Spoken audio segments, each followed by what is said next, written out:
जय श्री कृष्णा। दोस्तों, आज जो ये कहानी मैं कहने जा रही हूँ वो एक वरदान की है, एक अभिशाप की है, तो एक श्राप की है।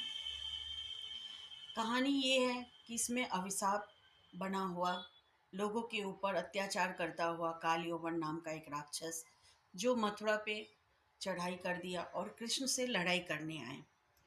तो उन्होंने सोचा कि मैं तो किसी से मर ही नहीं सकता हूँ, क्योंकि उसे वरदान मिला था कि वो किसी से भी नहीं मर सकता है।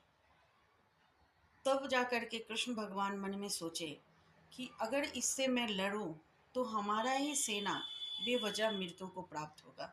इससे अच्छा है कि इसे अपनी बुद्धिमानी से हम इसे हराएं। वो वहाँ से भाग निकले। लोग कहते हैं ना कि कभी कभी किसी वक्त में बल का प्रयोग करने से अच्छा है कि बुद्धिमानी की प्रयोग करनी चाहिए। तो उन्होंने बुद्धिमानी के प्रयोग करके वहाँ से भाग निकले और भागते भागते एक गुफा में जाके छुप गए। वहाँ देखे कि मुचकुंद ऋषि थे। देखे क्या, उन्हें पता था कि उस गुफा में मुचकुंद ऋषि सोए हुए हैं। और मुचकुंद ऋषि कोई ऐसे वैसे ऋषि नहीं थे, वो बड़े ही तपस्वी और बड़े ही ताकतवर ऋषि थे, जो देवता के लिए दानवों से लड़ाई करके, युद्ध करके, दानवों को हरा के एक गहरी नींद में सोए हुए थे। उन्हें वरदान मिला देवता के तरफ से कि जो भी आपको जगाएगा तो वो भस्म हो जाएगा आपकी दृष्टि से। और ऋषि कब तक सोते रहते, तो उनको जगाने का भी समय आ चुका था। लोग कहते हैं ना कि हमें ये नहीं मिला, हमें वो नहीं मिला, तो हर चीज़ का एक समय होता है और उस समय को आने के लिए कुछ न कुछ लीला भगवान जरूर करते हैं।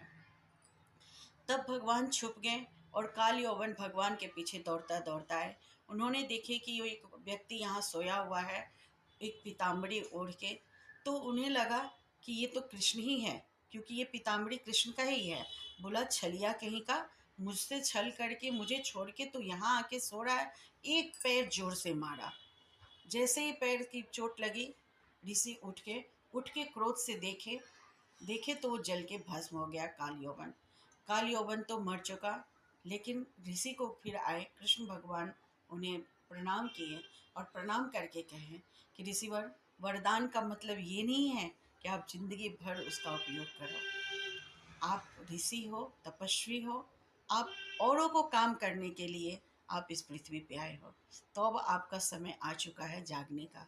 सो आप मुझे क्षमा करें, ये लीला आपको जगाने के लिए हुआ था और काल यौवन को मारने के लिए।